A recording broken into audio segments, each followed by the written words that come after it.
শুয়ে কাজ, ইন্ডাস্ট্রির এই অন্ধকার কথা প্রকাশ্যে আনলেন রীতা ভুরি।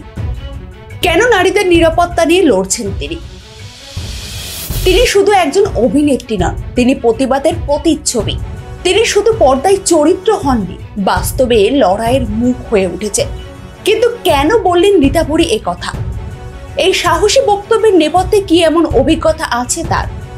কেন বাংলা ইন্ডাস্ট্রিকে নিরাপদ করতে এখন কোমর বেঁধে নেমেছেন রীতা ভুরি চক্রবর্তী?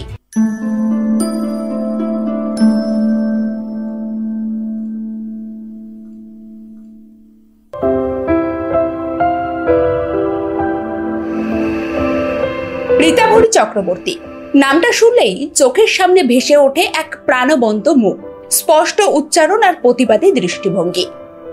বাংলা টেলিভিশনের জনপ্রিয় ধারাবাহিক অগবধূ সুন্দরী দিয়ে তার যাত্রা শুরু। তখনই বোঝা গিয়েছিল এই মেয়ে আলাদা কিছু। পর্দার নায়িকার বাইরে গিয়ে তিনি হয়ে উঠেছিলেন সাধারণ মানুষের মেয়ের মতো প্রিয়, আবার সমাজের চোখে বড্ড স্পষ্ট বক্তা। কিন্তু তার যাত্রাপথ কখনোই কুসুম কাটায় মোড়া ছিল না। ছোটবেলা থেকেই পড়াশোনায় দারুণ, স্কুল থেকে পাশ করে যাদবপুর বিশ্ববিদ্যালয় থেকে স্নাতক। অভিনয়, চিত্রনাট্য, পরিচালনা, শোনা যায় সবকিছুতেই নাকি তিনি সমান পারদর্শী। বাংলা ধারাবাহিকতে যাত্রা শুরু হলেও রীতা ভুরির নজর ছিল আরো বড় ক্যানভাসের দিকে। কাজ করেছেন বহু শর্ট ফিল্মে। এইসব কাজ শুধু অভিনয়ের জন্য নয়, সাহসী সাবজেক্ট নিয়ে কাজ করার জন্য প্রশংসিত হয়েছে। বলিউডেও নিজের জায়গা করে নিয়েছেন। অযথা আইটেম সং বা গ্ল্যামার নয়, বরং সিনেমার কন্টেন্ট আর নিজের ভূমিকার গুরুত্বেই বিশ্বাসী তিনি। কিন্তু বলিউড কিংবা টলিউড দু জায়গাতেই এক অভিন্ন সমস্যা দেখেছেন এই অভিনেত্রী।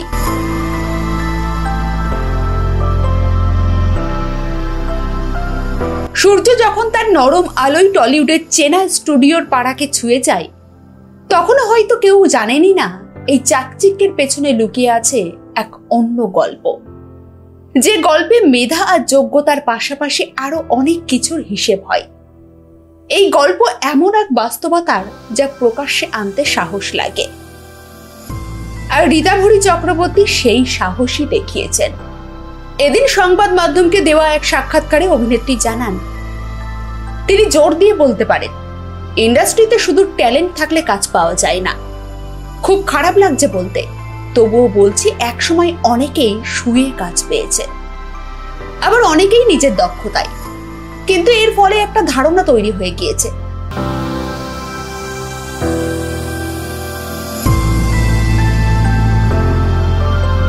এই কয়েকটি শব্দ যেন টলিউডের এক গভীর ক্ষতকে উন্মোচন করে দেয়, এক অস্বস্তিকর সত্যের সামনে দাঁড় করিয়ে দেয় দর্শক এবং ইন্ডাস্ট্রির মানুষদেরকে।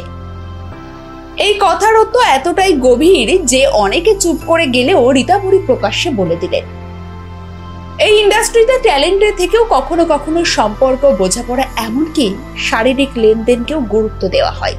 এটাই ইঙ্গিত দিয়েছেন তিনি। তবে সকলেই নয় এমনটাও বলেছেন। অনেকেই তাদের দক্ষতাতেই উঠেছে, কিন্তু যারা শর্টকাট বেছে নেয় তাদের জন্য এই ইন্ডাস্ট্রির প্রতি একটি নেতিবাচক ধারণা তৈরি হয়েছে।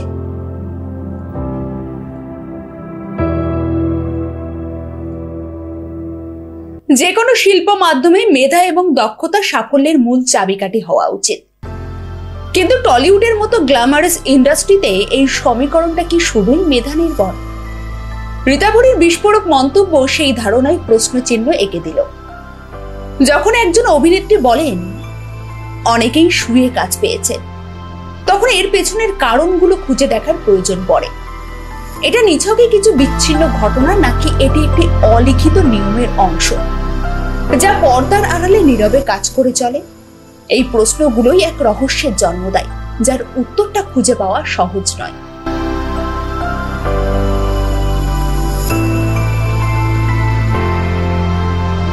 একাধিক মেধা ও কঠোর পরিশ্রমে নিজেকে প্রমাণ করার লড়াই, অন্যদিকে বিশেষ সম্পর্কের মাধ্যমে দ্রুত সিঁড়ি বেয়ে ওপরে ওঠার হাতছানি।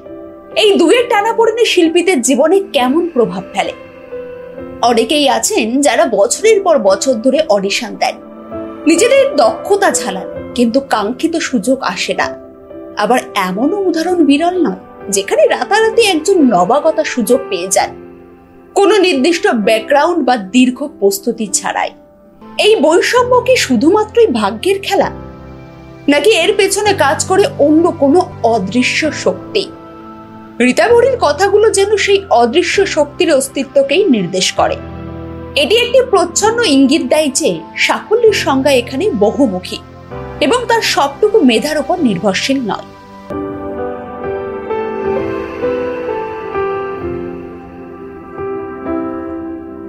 রীতাভরি চক্রবর্তী শুধু এই সমস্যাগুলো তুলে ধরেননি, তিনি নিজেও এর বিরুদ্ধে লড়ছেন।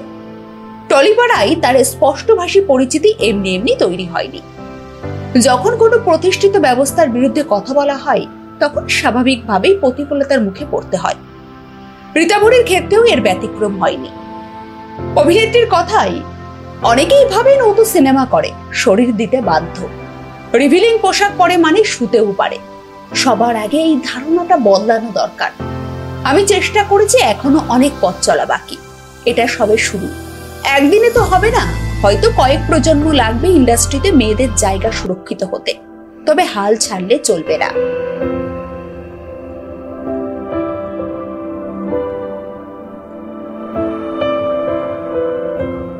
যেখানে অনেকে মুখ ঢেকে থাকেন সেখানে রীতাভরি মুখ খোলেন, যেখানে অনেকে চুপ থাকেন সেখানে রীতাভরি প্রতিবাদ করেন। তিনি জানেন তার কথা সবাই গ্রহণ করবেন না, তবু তিনি থামবেন না, কারণ তিনি জানেন তার কথা একটা মেয়েকে সাহস দেবে।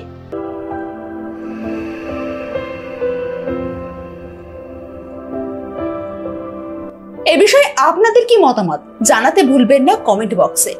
আর ভিডিওটি ভালো লাগলে লাইক ও শেয়ার করে পাশে থাকবেন।